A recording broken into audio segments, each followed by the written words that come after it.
পাহাড় মরুভূমি আর নীল আকাশে মোড়া বেলুচিস্তান পাকিস্তানের সবচেয়ে বড় অথচ সবচেয়ে অবহেলিত প্রদেশ। শতাব্দীর পর শতাব্দী ধরে এই ভূমির মানুষ শোষণ, নিপীড়ন আর নিখোঁজের রাজনীতির শিকার। বেলুচিস্তান প্রাকৃতিক সম্পদে সমৃদ্ধ, তবে ইরানের সীমান্তবর্তী প্রদেশটিতে বাস্তবে খুব কম বা কোনো প্রকৃত উন্নয়ন হয়নি, যা আর্থসামাজিক সূচকগুলিকে আরও খারাপ করেছে। সামাজিক অর্থনৈতিকভাবে পিছিয়ে পড়া পাকিস্তানি প্রদেশটি বিভিন্ন আর্থসামাজিক সূচকে পিছিয়ে রয়েছে। এখানকার প্রায় ৪১% পরিবার দারিদ্র্য সীমার নিচে বাস করেন। তাই পাকিস্তানের অসন্তুষ্ট বেলুচ জনগণের কিছু অংশ অস্ত্র তুলে নিয়েছে এবং অন্যরা শাসক গোষ্ঠীর উদাসীনতার কাছে নিজেদের জীবন ছেড়ে দিয়েছেন। তারা আরও কোণঠাসা ও বঞ্চিত হয়েছেন। দশকের পর দশক ধরে নানাভাবে চলা বেলুচ আন্দোলন বারবার শক্ত হাতে নিয়ন্ত্রণের চেষ্টা করেছে পাকিস্তান সরকার। এই ধুলোমাখা ভূমিতে দাঁড়িয়ে এক নারী তার কণ্ঠে তুলে নিয়েছেন একটি জাতির আর্তনাদ। তার নাম মাহারাং বালুচ, পেশায় চিকিৎসক। একজন নারী নেত্রীকে অনুসরণ করা বেলুচদের জন্য বিরল দৃশ্য, কিন্তু মাহারাং বালুচের কথা আলাদা। তাকে অনুসরণ করে বহু নারী পুরুষ ইতিমধ্যে রাস্তায় নেমেছেন। মাহারাং জন্মেছেন একটি রাজনৈতিক পরিবারে। তার বাবা ডক্টর বেদ বালুচ একজন চিকিৎসক, মানবাধিকার কর্মী এবং বেলুচ জনগণের অধিকারের একজন কণ্ঠস্বর ছিলেন। ২০০৯ সালে করাচির নিরাপত্তা সংস্থাগুলো তার বাবাকে তুলে নিয়ে যায় এবং কয়েক বছর পর তার মৃতদেহ আবিষ্কার করা হয়। লাশে নির্যাতনের চিহ্ন পাওয়া গেছে। মাহারাং বালুচের ভাইকেও ২০১৭ সালে অপহরণ করা হয়েছিল।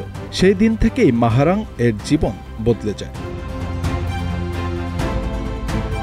মানবাধিকার কর্মী ও স্থানীয়রা বলছেন, ডেথ স্কোয়াডের মাধ্যমে পরিচালিত রাষ্ট্র অপহরণ ও বিচার বহির্ভূত হত্যাকাণ্ডে লিপ্ত।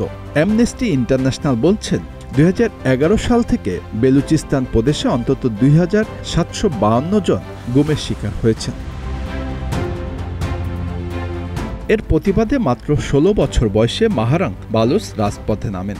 একের পর এক প্রতিবাদ, লং মার্চ, সংবাদ সম্মেলন। তার প্রতিটি পদক্ষেপ ছিল সাহসী, দৃঢ় এবং লক্ষ্যভেদী। তিনি বলেন, যে ঘরে পিতার লাশ ফেরে না, সে ঘরের প্রতিটি দরজাই রাজপথে খোলা। ২০২৩ সালের শেষ দিকে মাহারাং নেতৃত্ব দেন একটি ঐতিহাসিক লং মার্চে। কোয়েটা থেকে করাচি পর্যন্ত শত শত নিখোঁজ বেলুচ পরিবারের সঙ্গে হেঁটে এসেছেন তিনি। ১৫০০ কিলোমিটারের এই পদযাত্রা শুধু প্রতিবাদী নয়, তা ছিল এক জাতির জীবনের দাবির বহিঃপ্রকাশ। মাহারাং এখন শত শত বেলুচ পরিবারের কণ্ঠস্বর হয়ে উঠেছে, যাদের কথা এতদিন কেউ শুনত না। এই লং মার্চ ছিল শান্তিপূর্ণ, কিন্তু রাষ্ট্রের প্রতিক্রিয়া ছিল সহিংস। পুলিশের হাতে গ্রেপ্তার হন মাহারাং নিজেও। তাকে এবং তার সহযাত্রীদের গাড়ি আটকানো হয়, হেনস্থা করা হয় এবং বারবার তাদের আন্দোলন থামিয়ে দেওয়ার চেষ্টা চালানো হয়। কিন্তু মাহারাং কখনো পিছিয়ে যাননি। তিনি বলেন, আমরা দেহ খুঁজি না, আমরা উত্তর চাই। তারা কোথায় গেল? মাহারাং বিশ্বাস করেন, নিখোঁজদের রাজনীতি হচ্ছে রাষ্ট্রের ভয়ঙ্করতম অস্ত্র, যা দিয়ে এক জনগোষ্ঠীর আত্মপরিচয় মুছে ফেলা হয়। আজ মাহারাং শুধু বেলুচিস্তানের কণ্ঠস্বর নন, তিনি দক্ষিণ এশিয়ার অন্যতম লড়াকু মানবাধিকার কর্মী হিসাবে উঠে এসেছেন। নারীদের সামনে তিনি একটি সাহসী দৃষ্টান্ত, যেখানে নারী শুধু প্রতিবাদ করেন না, নেতৃত্বও দেন। মাহারাং আজ আন্তর্জাতিক অঙ্গনে পরিচিত।